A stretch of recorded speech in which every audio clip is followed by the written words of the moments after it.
If we go back to the book of Ephesians, where it says we are battling against principalities, principalities are high-ranking angels. Another name for principalities in the scriptures is prince. Israelites, it is important for you to know the fallen princes control certain regions of this world. Everything the Most High does, the Satans will have a counterfeit to cause confusion. Not all princes are a part of the fallen angels.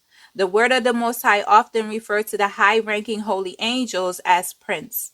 The book of Daniel in the Bible refers to a prince that tried to block an angel the Most High sent to give Daniel the interpretation of his vision.